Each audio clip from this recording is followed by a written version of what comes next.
مجھے اپنے دل میں یاد کرتا ہے، میں بھی اسے اپنے دل میں یاد کرتا ہوں۔ جب میرا بندہ کسی محفل میں میرا ذکر کرتا ہے، میں اس سے کہیں بہتر محفل میں اس کا ذکر کرتا ہوں۔ اللہ کی محفل تو ملائے اعلیٰ کی ہے، ملائکہ مقربین کی ہے۔ بہرحال اللہ کو تم اپنے دل میں مستحضر رکھو، اللہ تعالیٰ تمہیں بھی یاد رکھے گا۔ دوبارہ فرمایا احفظ اللہ تجدہ امامک تجاہک، اللہ کو یاد رکھو تو اپنے سامنے موجود پاؤ گے۔ جب چاہو دعا کرو تو احفظ اللہ تجدہ امامک یا تجاہک، اپنے سامنے موجود پاؤ گے۔ اذا سألت فاسأل اللہ، اب آ گیا وہ مرکزی مضمون۔ دیکھو جب مانگو اللہ سے مانگو، غیر اللہ کے سامنے ہاتھ دراز کرو ہی مت۔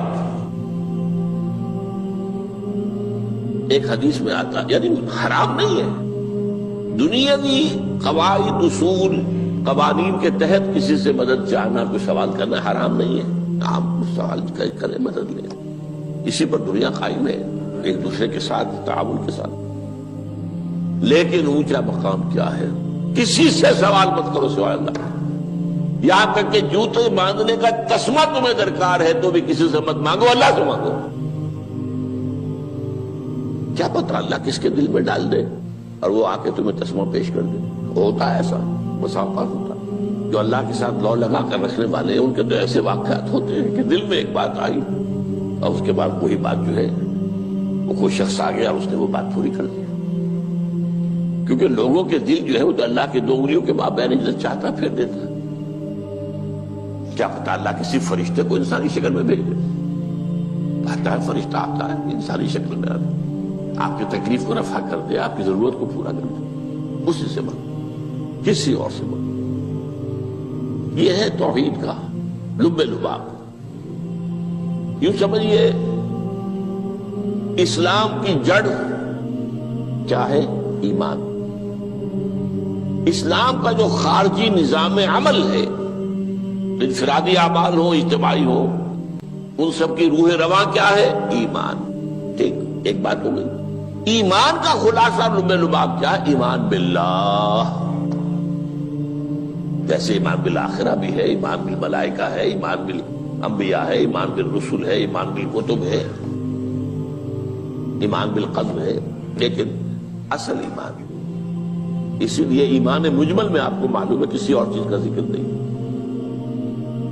آمنت باللہ کما ہوا باسمائہ وصفاتہ وقبلت جمیع احکامہ اقرار باللسان وتصدیق بالقلب۔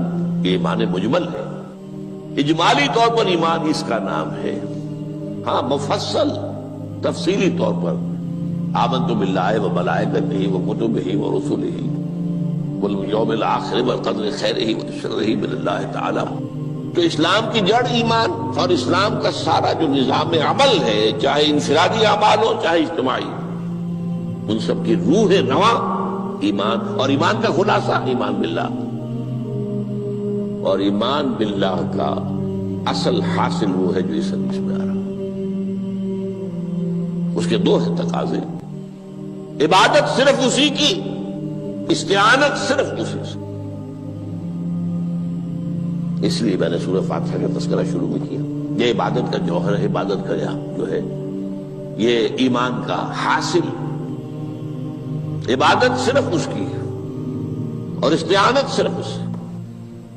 استعانت ہی میں سوال بھی آ گیا، یہ بھی مدد ہے۔ آپ کسی سے کچھ مدد مالی چاہ رہے ہیں یا کوئی اور مدد چاہتے ہیں، کسی کام میں مدد چاہتے ہیں، جیسے میں نے کہا تھا کہ سفارش کرانا چاہتے ہیں، یہ بھی مدد ہے۔ وَإِذَا اسْتَعَنْتَ فَاسْتَعِنْ بِاللَّهِ، اور جب مدد مانگو صرف اللہ سے مانگو۔ اور وہ سارے الفاظ یاد کر لیے، استدعاء، استعانت، استغاثہ۔ یہ جو غوث اعظم سے استغاثہ کیا جاتا ہے یہ تو شرک ہے۔ استغاثہ اللہ سے، دعائی اللہ کی۔ اس اعتبار سے استمداد، استعانت، استدعاء، استغاثہ، یہ سب اللہ سے، صرف اللہ سے۔ عبادت صرف اللہ، ایاک نعبد، اور استعانت صرف اللہ سے۔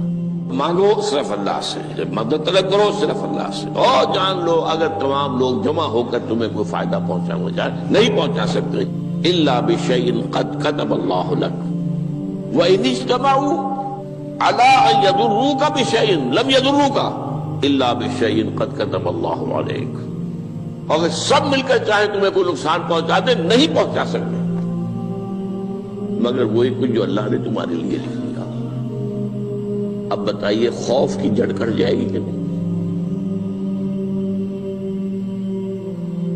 یہ جو ایمان جو ہے یہ خوف اور حزن دونوں سے نجات دلانے والی بات ہے۔ جو حقیقی مومن ہے وہ اللہ کا ولی ہے، حقیقی مومن وہ اللہ کا ولی ہے، اور الا ان اولیاء اللہ لا خوف علیہم ولا هم يحزنون۔ یہ اولیاء اللہ کو علیحدہ مخلوق نہیں ہے، کوئی ان کے سر پہ سینگ نہیں ہوتے، انسان ہی ہوتے ہیں، لیکن حقیقی معنی میں مومن ان اعتبارات سے جو آج ہم پڑھ رہے ہیں ایمان اس درجے کا پہنچ گیا تو اللہ کا ولی ہے۔ اور لوگوں کے لیے خوف کس بات کا ہوگا؟ کس سے خوف کروں؟ اس کے ہاتھ میں کچھ ہے ہی نہیں، اور اگر کچھ اللہ نے میرے لیے لکھ دیا وہ آ کر رہے گا، چاہے میں لاکھ گڑ گڑاؤں تو اس کے سامنے کہ مجھے چھوڑ دے، اگر اللہ نے لکھا وہ آیا وہ تو آئے، تو کاہے کو اس کے سامنے گڑ گڑانا، کاہے کو جبرسائی کرنا اس کے سامنے، اور کسی کے ہاتھ میں کچھ ہے ہی نہیں، میرا خیر ہے ہی نہیں، کاہے کو خوشامد کرو اس کی۔ اور سنیے، رفعت الاقلام، دیکھو نوجوان، قلمیں اٹھا لی گئی ہیں، وجفت الصحف، اور جو رجسٹر ہیں صحیفے ان کی سیاہی خشک ہو چکی ہے۔ یہ ہے وہ اللہ کا علم، اس میں ہر شے لکھ دی گئی ہے، اس کی قلم اٹھا لیے گئے۔ جیسے آپ کو معلوم ہے امتحان ہوتا تھا، 3 گھنٹے ختم ہو گئے، اسٹاپ رائٹنگ، بس اب قلم رک جانا چاہیے۔ وہ قلم تو تقدیر کا کاتب جو ہے وہ قلم اس کا اب اٹھا لیا گیا، اور جو صحیفے جن پر کے لکھا گیا وہ خشک بھی ہو گئے۔ یہ تو روایت ہے جو امام ترمذی نے جس کو روایت کیا، یہ متن ان کا ہے جو ہم نے پڑھا ابھی، اور ان کا قول یہ ہے کہ یہ حدیث حسن صحیح ہے، لیکن یہی روایت اور انہی راوی سے عبداللہ ابن عباس سے رضی اللہ تعالیٰ عنہما اور بھی محدثین نے کی ہے، تو اس میں سے ایک اور متن جو ہے وہ یہاں پر امام نووی نے دے دیا ہے۔ احفظ اللہ تجدہ امامک، یہ تو پہلا وہ ٹکڑا تھا، وقت تو جاہک تھا، یہاں امامک ہے، امام مطلب ایک ہی ہے، اپنے سامنے پاؤ گے۔ اللہ کی حفاظت کرو، اللہ کو دل میں، اللہ کی یاد کو محفوظ رکھو، گویا کہ اللہ کو مستحضر رکھو۔ ذکر اللہ کے معنی کیا ہے؟ استحضار اللہ فی القلب، یہ ذکر اللہ ہے۔ جنہیں ہم ذکر سمجھ بیٹھے ہیں وہ ذکر کے ذریعے ہے۔ اقیم الصلاۃ لذکری، نماز قائم کرو میری یاد کے لیے، نماز ذریعہ ہے یاد کا۔ یہ علیحدہ بات ہے کہ آپ نے 17 رکعتیں بھی پڑھ لی ہو عشاء کی اور یاد آپ کو آئی ہی نہیں کوئی، آپ تو ایک میکینیکل انداز میں جو ہے وہ اٹھک بیٹھک کر رہے ہیں اور آپ کی زبان سے کچھ بھی نکل رہا ہے، تو اس کا آپ کے شعور سے، دل کی گہرائی سے کوئی رابطہ ہے ہی نہیں، وہ ذکر تو نہیں ہوا۔ ہاں نماز فرض تھی وہ ادا ہو گئی، آپ کی ایک فرض ادا ہو گئی۔ تو جنہیں ہم نے ذکر سمجھا وہ ذرائع ذکر ہے، اللہ اللہ سبحان اللہ سبحان اللہ زبان سے، یہ تاکہ اس کے نتیجے میں وہ ذکر حاصل ہو جائے۔ استحضار اللہ فی القلب، ذکر کے معنی ہے استحضار اللہ فی القلب۔ تعرف الی اللہ فی الرخاء، اور دیکھو کشادگی کے وقت میں تم اللہ کو یاد رکھو، اللہ کی طرف رجوع کیے رہو، بھول نہ جاؤ۔ وہ نہ ہو جو کبھی کہا تھا، بہادر شاہ ظفر کے اشعار میں سے بہت زور کا شعر ہے، ظفر آدمی اس کو نہ جانیے چاہے کتنا ہی ہو فارم زکا، جسے عیش میں یاد خدا نہ رہی، جسے تیش میں خوف خدا نہ رہا۔ وہ ہے کشادگی کی حالت میں، جبکہ تمہارے لیے کشادگی ہے، اللہ کی طرف رجوع کیے رکھو۔ یعرف کا فی الشدہ، تو اللہ اپنی توجہ تم پر رکھے گا شدت کے وقت میں، جب تمہیں کوئی تکلیف ہے اس تکلیف کو تم پر آسان کر دے گا۔ تکلیف تو آنی ہے، جو لکھی ہوئی ہے وہ تو آئے گی، لیکن یہ کہ اللہ تعالیٰ اس کی شدت کو، ایک ہی چیز ہے جس کو ایک انسان بہت شدت کے ساتھ محسوس کر رہا ہے، دوسرا آدمی اتنا نہیں محسوس کر رہا ہے، احساس کا معاملہ ہوگا نا۔ وہ تو اصل میں اگر انسان کی نرز کٹی ہوئی ہے تو احساس ہوگا ہی نہیں، سرے سے نہیں ہوگا۔ تو اس اعتبار سے اللہ تعالیٰ تمہارے لیے وہ شدت کی کمی کر دے گا۔ وَاعْلَمْ أَنَّمَا أَخْطَأَكَ لَمْ يَكُنْ لِيُصِيبَكَ، اور جان لو جو چیز تم سے چھوٹ گئی ہے، رہ گئی ہے، وہ ہرگز تمہیں ملنے والی نہیں تھی۔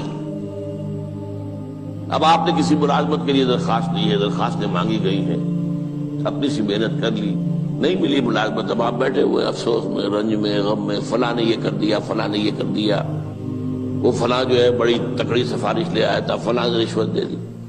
چھوڑو میاں اس کو، وہ تمہارے لیے نہیں تھی۔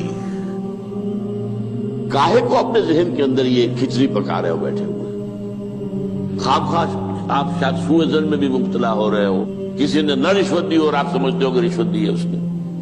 یہ ساری چیزیں جو ساری سیئات، ان کی جڑ کٹ جائے گی۔ وَاعْلَمْ أَنَّمَا أَخْطَأَكَ لَمْ يَكُنْ لِيُصِيبَكَ وَمَا أَصَابَكَ، جو چیز تم پر آ گئی، لَمْ يَكُنْ لِيُخْطِئَكَ، ہو ہی نہیں سکتا تھا کہ وہ تم پر نہ آ۔ یہ کر لیتا تو ہو جاتا، شاید یہ کر لیتا، میں نے ٹیکا پہلے لگوا دیا ہوتا تو یہ بات نہ ہوتی۔ بھائی وہ جو ہونا تھا وہ ہونا تھا۔ اب یہ وہ چیز ہے جس سے انسان میں کیفیت پیدا ہوتی، تسلیم و رضا۔ ہم بھی تسلیم کی خو ڈالیں گے، بے نیازی تیری عادت ہی صحیح، اے اللہ جو تو نے چاہا مجھے قبول ہے۔ اسی لیے میں نے آپ کو آیتیں سنائی سورہ تغابن کی، ما اصاب من مصیبت الا باذن اللہ، کوئی مصیبت نہیں آتی مگر اللہ کے اذن سے۔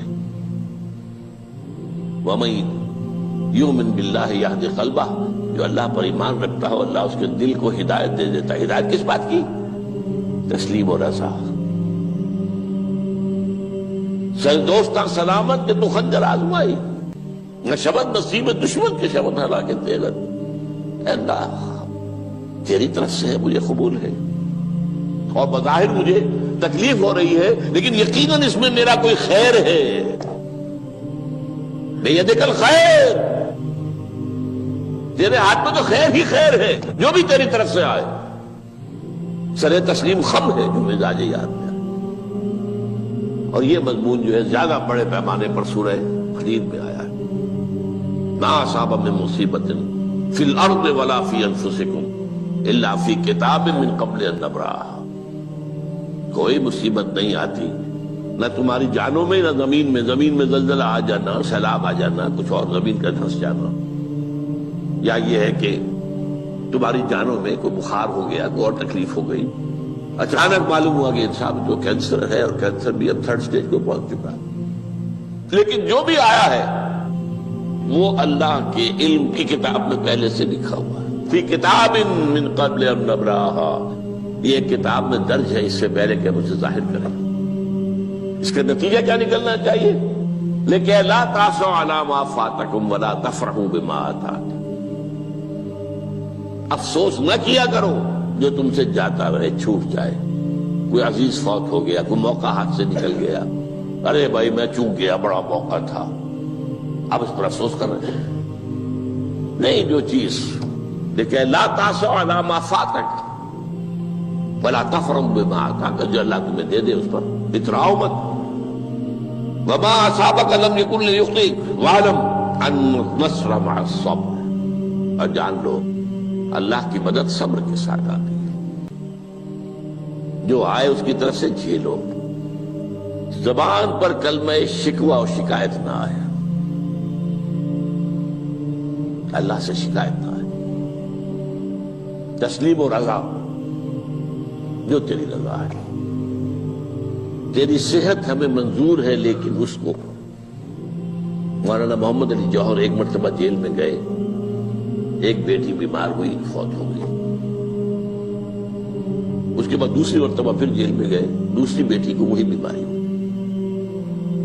جیل میں اطلاع ملی کہ بیٹی کو یہ بیماری ہو گئی ہے، تو خط لکھا ہے اشعار کی شکل میں. کا آخری شعر یہ ہے: تیری صحت ہمیں منظور ہے لیکن اس کو نہیں منظور تو پھر ہم کو بھی منظور. ہم تو چاہتے ہیں میں بیٹی کے تجھے شفا ہو جائے، اسے منظور نہیں تو پھر ہمیں بھی منظور. وَعَلَمَ أَنَّ النَّصْرَ مَعَ الصَّبْرِ وَأَنَّ الْفَرَجَ مَعَ الْكَرْبِ. فرج، فراخی، کھل جانا کسی چیز کا، یہ ہے کرب کے ساتھ، تکلیف کے ساتھ. تکلیف ہوتی ہے ساتھ. اللہ نے قانون بنایا ہے دنیا کا.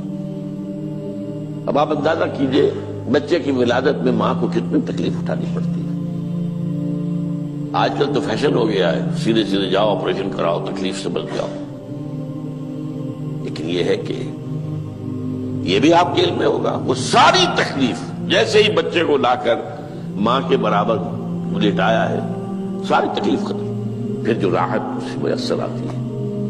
ان الفرج مع الکرب وان مع العسر یسرا. اسی لیے میں نے وہ آیتیں بھی پڑھی تھی، ان مع العسر یسرا، ان مع العسر یسرا. اس دنیا میں یہ اللہ نے نظام بنایا ہے، سختیاں جھیلنی ہی ہوں گی. لقد خلقنا الانسان فی کبد. ہم نے انسان کو پیدا کیا مشقت کے اندر، مشقت تو کرنی پڑے گی. کسی کی جسمانی مشقت زیادہ، کسی کی ذہنی مشقت زیادہ، مشقت سے چارہ کسی کو نہیں. تو یہ ہے ان مع العسر یسرا، ان مع العسر یسرا.